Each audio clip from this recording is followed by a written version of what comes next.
Well, today we're going to start a little bit with going more in depth into websites and the internet, and there's so many options out there. I've included a file. It wasn't on there earlier, but you go back onto your web campus and you can look at website setup. Now, a lot of the stuff in here that I'm going to just talk about for the next few minutes may be repeat or way beginner for some of you, and then for others, this might be a first for understanding some of the technical parts of it. We're not going to go into too much detail on that. I'm just going to give you a little bit of advice and some things that I've learned as someone who's built websites for businesses I have started on my own, as well as for other friends of ours and clients. So as you start a business, as you plan a business, obviously you want to be online. And well, what does it take to all the steps to going into a website? I'm going to lay out two elements, two parts that you'll either do you'll start this from scratch with all the components yourself, or you will find a prepackaged solution. So originally, when I had going way back into Show Me How to Dance and Novel Entertainment, some of the early websites that I had done in the late 90s, there wasn't any of these packages. I had to piecemeal everything from scratch, finding a computer and hooking it up to the internet permanently, and basically making a server out of it, and all these different things, and self-learning HTML programming, which was not common to do. I mean, that was the only way to do it back then, and nowadays you don't even need to know programming. You can either hire it out or use a plethora of softwares that are out there. But ultimately, if you were to go just from piecemeal and take each part, you're looking at getting a server, finding a domain name, making sure that that server is secure, and there's a lot of elements into that. For example, blocking certain DNS patterns, things like that. Website editing software, we'll talk about that. Finding a designer, graphic design, programming. Do you know HTML and other languages that go into, and there's newer ones and newer versions out there. Making the server itself is secure over the server security operations. So there's two different things there. Payment gateway, if you're going to be collecting any sort of payments, there needs to be a knowing that, okay, a customer, whether they're giving donations or they're buying something or they're ordering something, that their information is kept secure. So this whole PCI compliance, and there's a questionnaire, shopping cart and e-commerce system. Sometimes that's inside of this content management system, sometimes it's not. A merchant account and a bank that would work with electronic merchant accounts.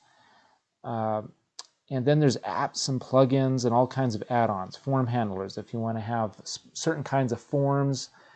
Sometimes they're not just automatically built in there, but you have to find all this stuff.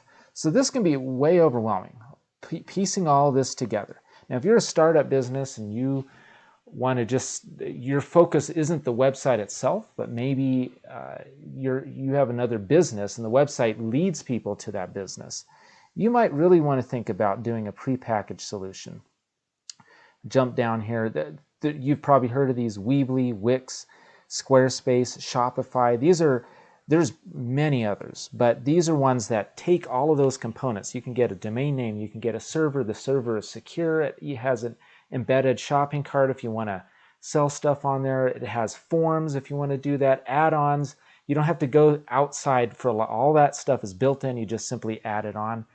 These are services that I highly recommend for a lot of people because it takes a lot of the headache out of bringing all the components together. But if you want to do it from scratch and from ground up, here's some items to think about. These are just companies that I've worked with in the past. We built a website using WordPress, which is very common. Probably over half the internet has websites that have a component from WordPress on it. We found a server that we've tested several over the years, and SiteGround has been really good for that. Authorize.net is a payment gateway that basically takes payments that are entered in through your website and transmits them to a how would you call it, a merchant account, and a merchant account then processes that payment and works together with your bank so that you're getting money in there. Maybe you're not selling anything online, so you would just scratch some of that stuff altogether. But WordPress, ultimately, you would implement this into a server. A lot of servers have that, and depending on how complicated you want your website, you might even have a database feeding information dynamically on there, and there's SQL databases that use PHP programming. I mean, you could go really in depth into all of this, and you could find programmers in Upwork. I'm going to share that as well in our web resources series later. GoDaddy, of course, is pretty famous for getting domain names, but they're not the only place. And when I first started with web development years ago, there was only one company that was authorized by the United Nations, of all things, to basically allow domain names. And it was a monopoly, and they were super expensive. And nowadays that's been broken apart, and there's hundreds of companies that you can do this through.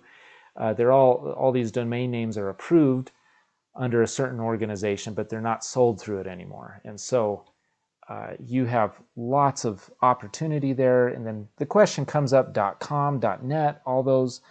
I mean, you really have to think what is most important for your business. We'll talk about that in another session about branding on the internet.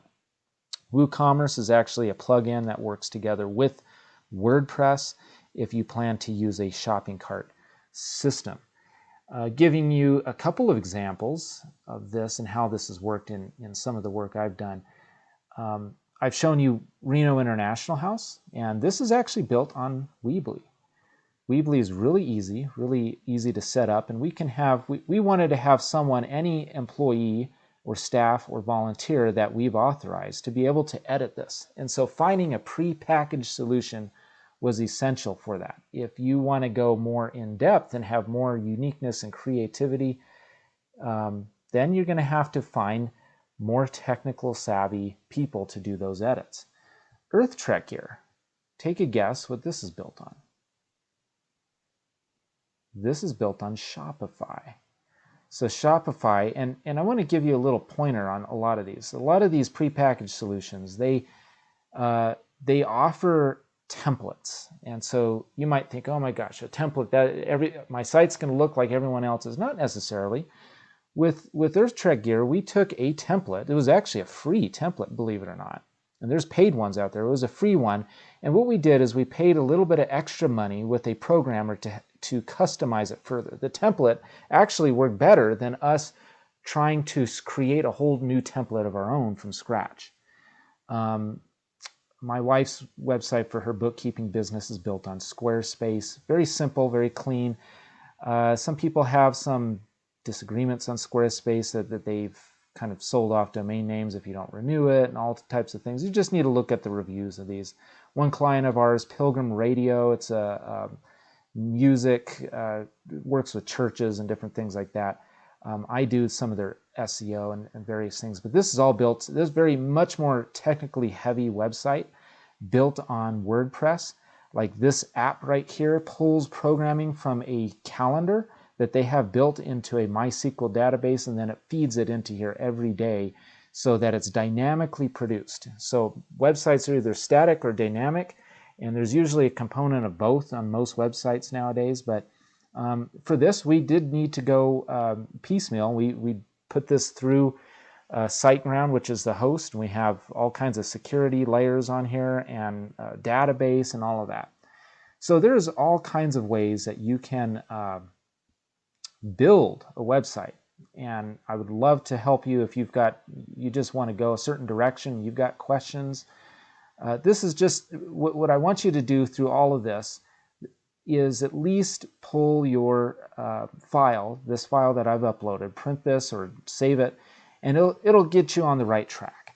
And you can start researching some of these elements depending on your type of website and what you need to develop a web presence. Going into the detail of what you need on there and how to brand it, we're going to go more in detail